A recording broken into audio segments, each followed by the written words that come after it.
Oi pessoal, eu estou aqui hoje com o Fábio Pova, que é um dos investidores anjos mais experientes do Brasil, investidor da rede de anjos do Brasil, e com o Geraldo, do Startup, nosso parceiro há muito tempo. E a gente quer falar para vocês um pouco sobre a importância de capacitação para os investidores anjos e para os empreendedores.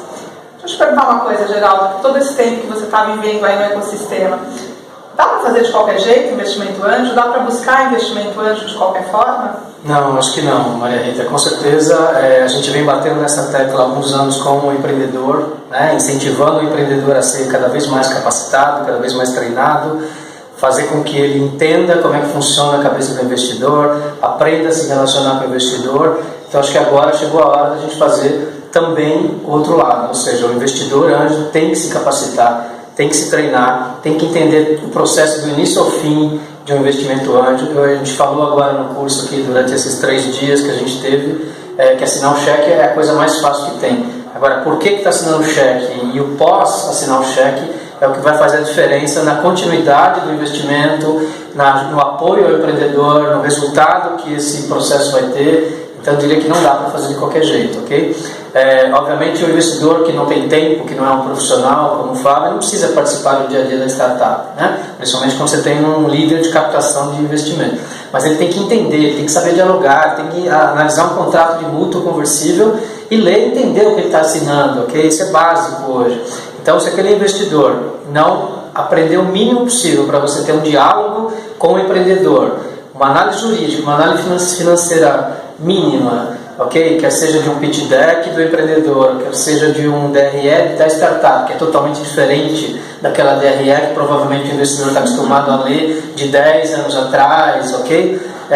Ele não consegue ter segurança em investir, ok? Então ele vai mais na cola do amigo que está indo, mas sem saber por quê. Então quanto mais segurança, quanto mais treinamento, quanto mais informação, quanto mais experiência ele tiver naquilo que ele está fazendo ao assinar um cheque, com certeza ele vai estar tendo um resultado muito melhor, vai estar aberto a ter outros investimentos anjo e vai estar aberto a acompanhar melhor o processo, e com isso a gente cria um desenvolvimento de mercado, um amadurecimento de mercado, e com isso o mercado efetivamente começa a crescer e começa a sair do ponto zero. Então, para mim, assim, esse é um dos pontos principais, que estava faltando um treinamento como esse, né, que a gente desenvolveu junto com o Fábio aqui, para que efetivamente o investidor possa investir com segurança, com qualidade, cada vez mais com conhecimento.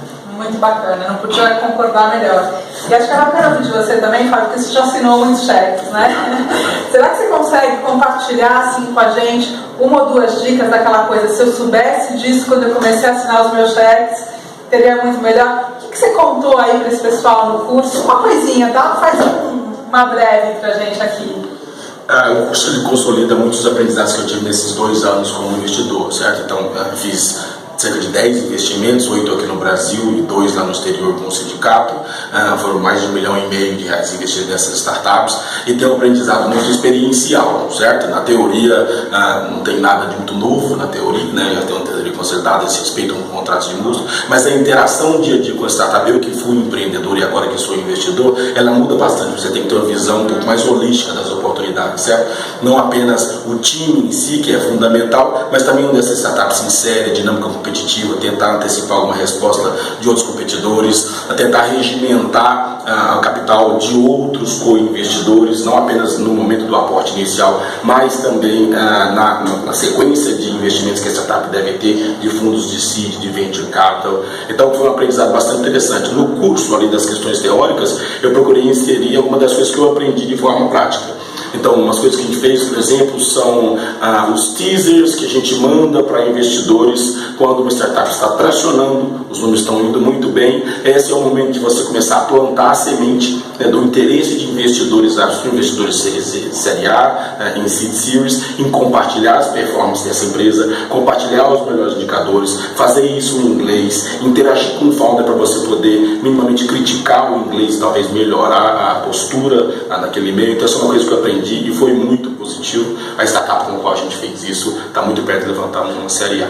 Um segundo ponto que eu acho que é interessante é os seus experimentos de tração, certo? Muitas das startups, quando apresentam os seus números, eles não apresentam o histórico, e o futuro é um percentual escorregado no Excel para frente. Isso é muito claro, certo? Então, o ponto de validação de unit economics, tentar fazer experimentos que validem o custo de aquisição do cliente, o lifetime value. Então eu fiz isso com várias das startups e é uma experiência muito interessante porque você projeta os números bottom-up ao invés de simplesmente pegar um naco pequeno do mercado enorme e aí continua sendo enorme. Então experimentos de tração e a performance updates para investidores da próxima rodada é uma coisa muito prática. Obrigada, super obrigada, Fábio, super obrigada, Geraldo. E eu convido vocês todos a conhecer cada vez mais disso, entender qual é essa sopa de letrinhas para poder investir e receber investimento bem.